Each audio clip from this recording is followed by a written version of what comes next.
Sekolah seharusnya menjadi tempat belajar, tempat tawa anak-anak bergema di lorong-lorong panjang dan halaman luas. Namun, tidak semua sekolah menyimpan kenangan indah. Ada bangunan tua yang berdiri diam, seolah mengamati siapapun yang berani melangkah masuk. Dindingnya penuh retakan, papan tulisnya masih menyimpan coretan lama, dan bangku-bangku kayunya berderit seakan berbisik tentang masa lalu yang tidak pernah selesai. Konon, setiap sekolah punya cerita, tapi sekolah ini punya masa lalu yang dikubur paksa. Dan malam ini, aku akan menceritakan kisah tentang sebuah sekolah tua, tentang rahasia yang seharusnya tidak pernah dibuka, dan tentang suara-suara yang masih terdengar, meski semua muridnya telah lama pergi. Sebelum mulai, jangan lupa untuk menekan tombol like dan subscribe. Ikuti cerita kami sampai akhir dan komen dari mana kota tempat sahabat menonton agar admin bisa tahu sejauh mana cerita kami telah sampai. Sekolah itu berdiri di pinggir kota, terpisah dari keramaian oleh jalan tanah dan deretan pohon tua yang rimbun. Dari luar, bangunannya tampak seperti bangunan tua biasa, kusam, berdebu, dan sepi. Namun entah mengapa, sejak pertama kali melihatnya, aku merasakan sesuatu yang tidak beres. Namaku Arga. Aku adalah seorang jurnalis lepas yang sedang mengumpulkan bahan untuk dokumenter tentang bangunan terbengkalai. Sekolah tua ini menjadi salah satu lokasi yang menarik perhatianku. Menurut arsip pemerintah, sekolah tersebut ditutup lebih dari 20 tahun lalu karena alasan struktural. Tapi warga sekitar selalu menghindari pembicaraan tentangnya. Saat aku bertanya kepada seorang penjual warung di dekat sana, wajahnya langsung berubah pucat. "Mas, jangan ke sana," katanya pelan. "Kenapa?" "Itu sekolah nggak pernah benar-benar kosong." Kalimat itu terus terngiang di kepalaku ketika aku melangkah melewati gerbang besi yang berkarat. Gerbang itu terbuka sedikit, seakan memang menungguku masuk. Begitu aku mendorongnya, suara decit panjang memecah kesunyian. Udara di dalam halaman sekolah terasa lebih dingin. Daun-daun kering menumpuk dan rumput liar tumbuh setinggi betisku. Bangunan utama menjulang dengan jendela-jendela gelap seperti mata kosong yang menatapku. Aku masuk melalui pintu depan yang setengah terbuka. Lorong panjang menyambutku, dengan lantai keramik yang retak dan dinding penuh coretan pudar. Beberapa tulisan masih bisa terbaca, nama murid, tanggal lama, dan kalimat aneh seperti "Tolong jangan kunci kami." Langkah kakiku bergema, terlalu keras di lorong kosong itu. Setiap beberapa meter, aku merasa seolah ada yang berjalan di belakangku. Tapi setiap kali menoleh, lorong itu tetap kosong. Aku membuka salah satu ruang kelas. Bangku-bangku kayu masih tersusun rapi. Papan tulis hitam penuh noda kapur lama. Di sudut ruangan, ada jam dinding yang jarumnya berhenti tepat pukul 3:10. Entah kenapa, dadaku terasa sesak. Saat aku keluar dari kelas itu, tiba-tiba terdengar suara langkah kaki kecil dari ujung lorong. Pelan, teratur, seperti sepatu sekolah. "Halo," panggilku berusaha terdengar tenang. Tidak ada jawaban. Langkah kaki itu berhenti. Lalu terdengar suara kursi diseret. Aku menelan ludah dan berjalan ke arah suara itu berasal. Lorong semakin gelap dan lampu-lampu tua di langit-langit bergantung tanpa nyala.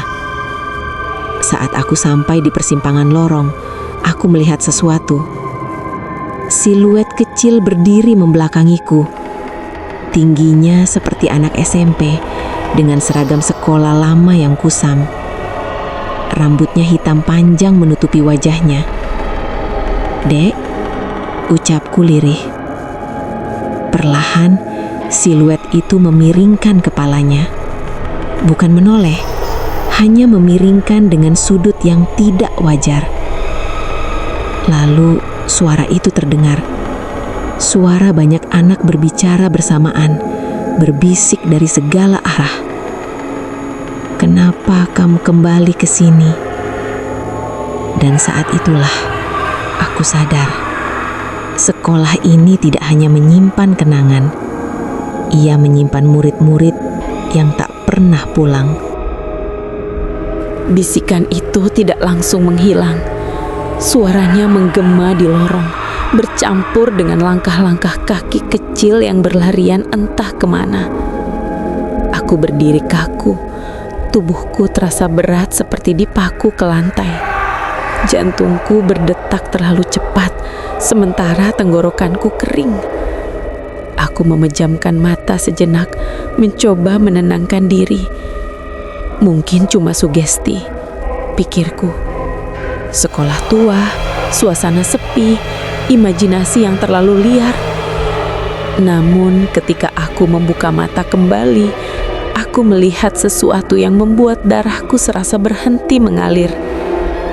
Di dinding lorong, tepat di depanku, muncul bekas telapak tangan kecil. 1, 2, 3. Semakin banyak, seolah ada anak-anak yang menempelkan tangan mereka dari balik tembok. Aku mundur perlahan, hampir tersandung bangku tua yang tergeletak di lantai. Nafasku memburu.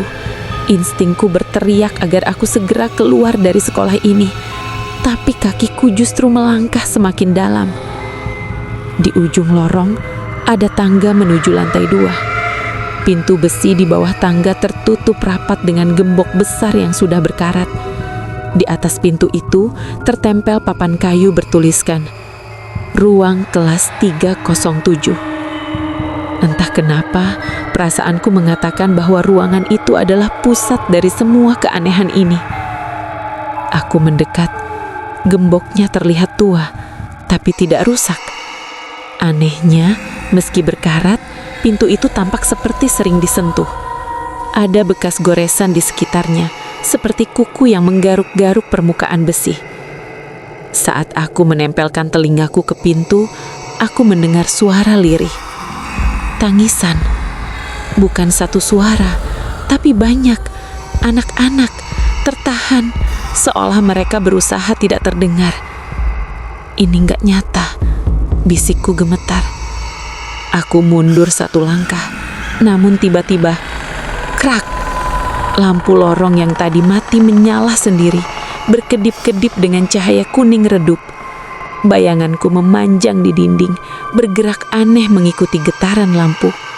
Dan dari arah tangga, aku mendengar suara langkah kaki berat. Bukan langkah kaki kecil, lebih berat, lebih lambat. Aku menoleh. Seorang pria berdiri di tengah lorong. Pakaiannya seperti guru zaman dulu.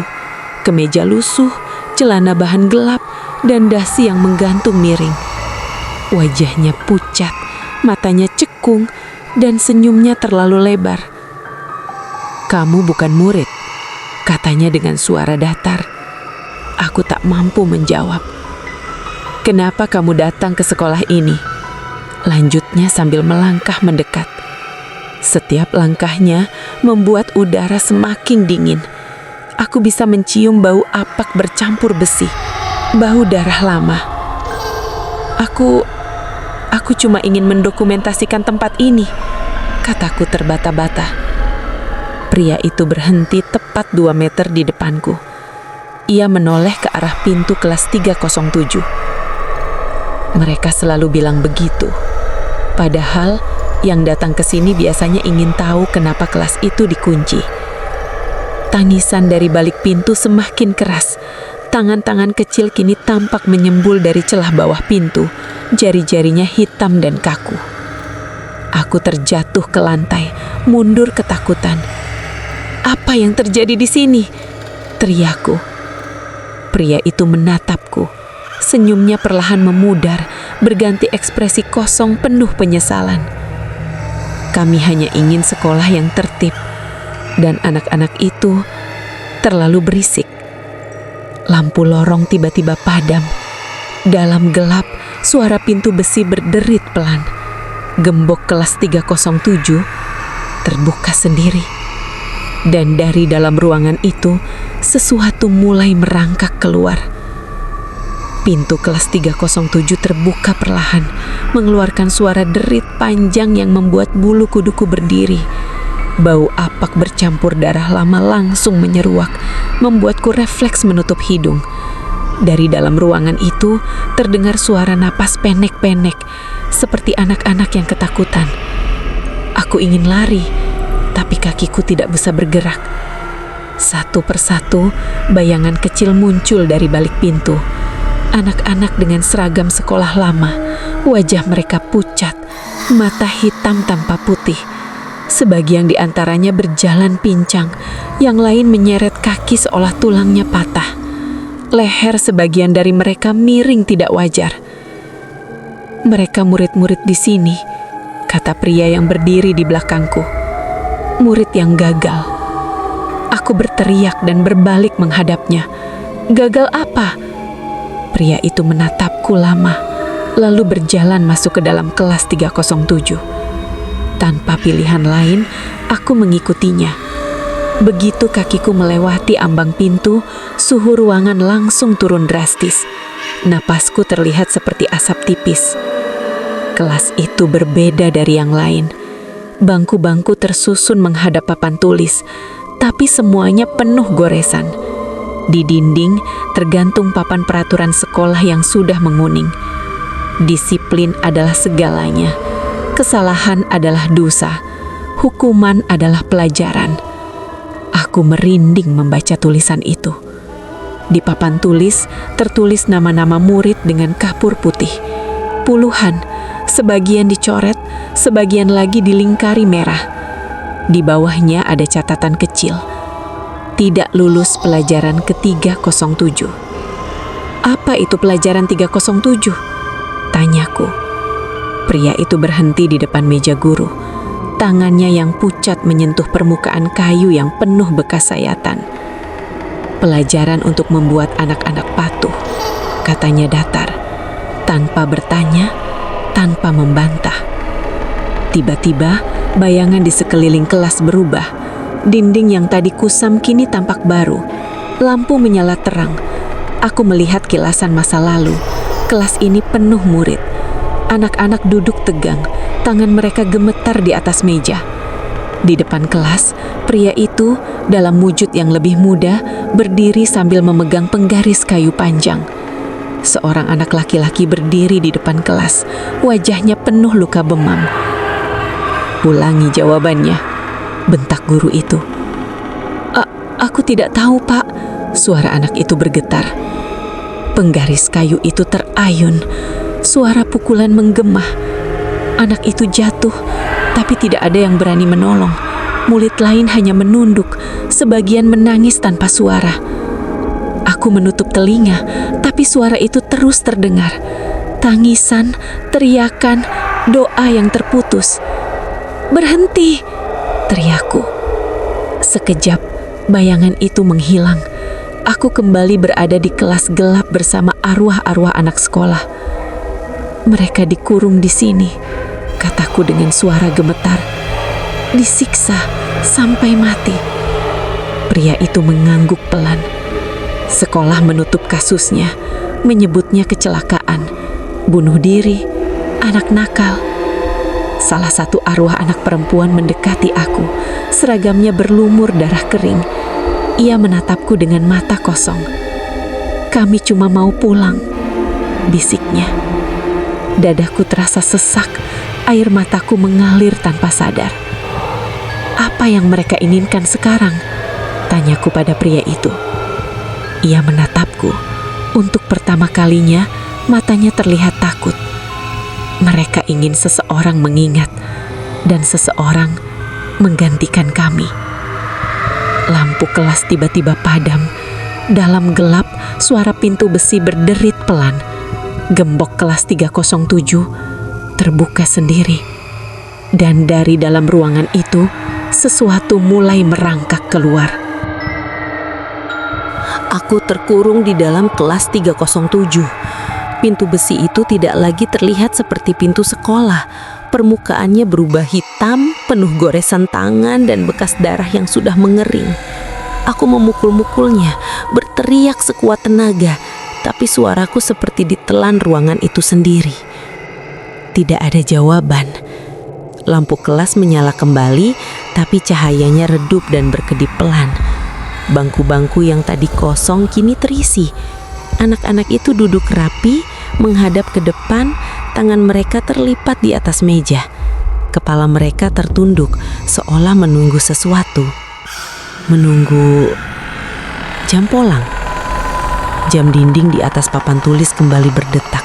Jarumnya bergerak pelan, lalu berhenti di angka yang sama. Pukul 3:10. Bel sekolah tiba-tiba berbunyi. Bukan suara nyaring seperti biasa, melainkan dentangan panjang dan serak, seperti lonceng kematian. Anak-anak mengangkat kepala mereka secara bersamaan.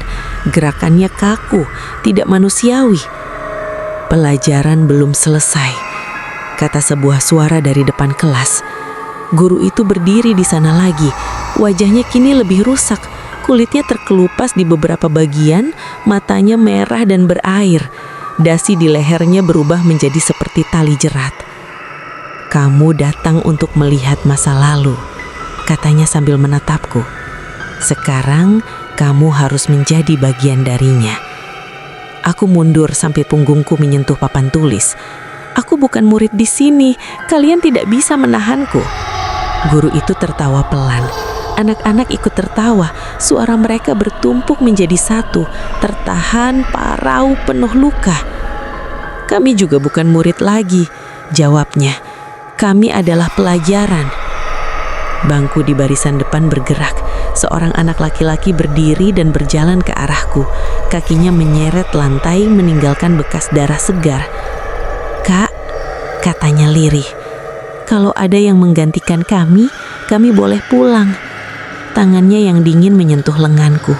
Seketika kepalaku dipenuhi gambaran asing. Aku melihat diriku sendiri duduk di bangku kelas ini, mengenakan seragam lama, menunduk ketakutan.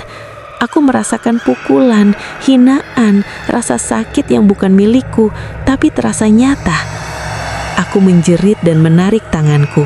"Tidak," teriakku. "Aku tidak akan menggantikan siapapun." Guru itu mendekat, berdiri tepat di depanku. Semua orang yang datang ke sini selalu berkata begitu, tapi sekolah ini tidak boleh kosong.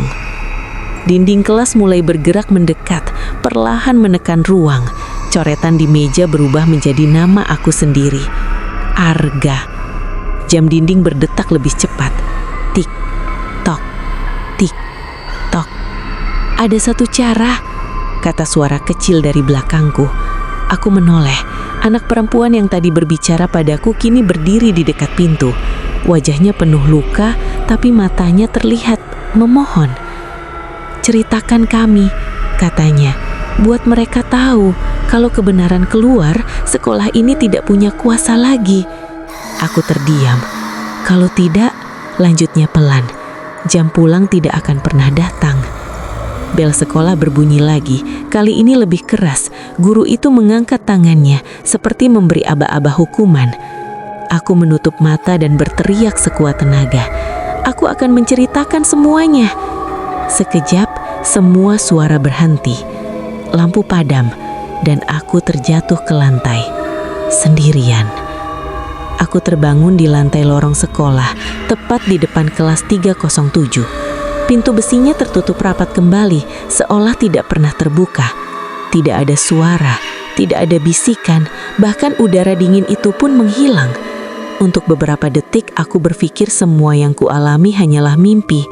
Namun saat aku berdiri, aku melihat sesuatu di tanganku. Bekas telapak tangan kecil berwarna keabu-abuan tercetak jelas di kulitku. dingin, dan tidak mau menghilang. Aku berjalan tertatih menuju pintu keluar. Lorong-lorong sekolah kini tampak benar-benar kosong. Tidak ada bayangan, tidak ada suara langkah kaki, seolah bangunan ini telah mati.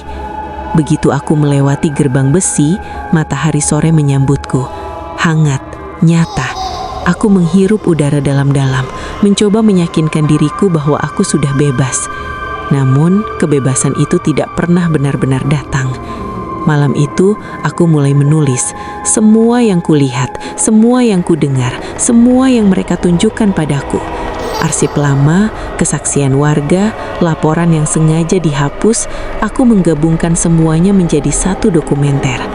Sekolah itu dulunya dikenal sebagai sekolah disiplin unggulan, tapi di balik reputasinya ada ruang kelas yang tidak tercatat secara resmi, kelas 307. Tempat murid-murid bermasalah dikirim. Tidak ada yang tahu berapa banyak anak yang tidak pernah pulang dari sana. Tidak ada makam, tidak ada laporan kematian, hanya data yang dihapus dan orang tua yang dipaksa diam. Saat dokumenter itu dirilis, dampaknya langsung terasa. Media mulai meliput, pemerintah turun tangan, gerbang sekolah tua itu akhirnya disegel secara resmi. Orang-orang berkata, arwah anak-anak itu akhirnya tenang. Aku ingin mempercayainya, tapi setiap malam tepat pukul 3:10, aku selalu terbangun. Aku mendengar bel sekolah, pelan, serak dari jauhan. Dan kadang ketika aku menatap layar komputerku yang gelap, aku melihat pantulan jendela kelas, bangku-bangku rapi, anak-anak duduk menunduk, menungguku. Beberapa minggu kemudian, aku kembali ke lokasi sekolah untuk terakhir kalinya. Bangunan itu sudah dipagar tinggi, dipasangi papan peringatan. Tapi ada satu hal yang membuat kakiku gemetar. Di balik jendela lantai 2, kelas 307, lampunya menyala. Dan di papan tulis, tertulis satu kalimat dengan kapur putih yang masih segar. Terima kasih sudah mengingat kami. Di bawahnya ada laporan nama murid. Semua nama yang dulu tertulis di papan tulis itu telah dihapus, kecuali satu, namaku. Sejak hari itu, aku tidak pernah lagi mendengar bel sekolah. Tapi aku tahu satu hal, sekolah itu tidak pernah benar-benar kosong. Ia hanya memindahkan muridnya. Beberapa tempat tidak meminta untuk dihancurkan, mereka hanya ingin diingat, dan beberapa cerita tidak ingin berakhir. Malam ini, kisah kita berakhir. Tapi teror mungkin baru saja dimulai. Jika kalian ingin terus mendengar kisah-kisah horor lain, jangan lupa like, subscribe, dan tinggalkan komentar tentang bagian mana yang paling membuat kalian merinding. Sampai jumpa di kisah selanjutnya. Jika kalian masih berani mendengarnya.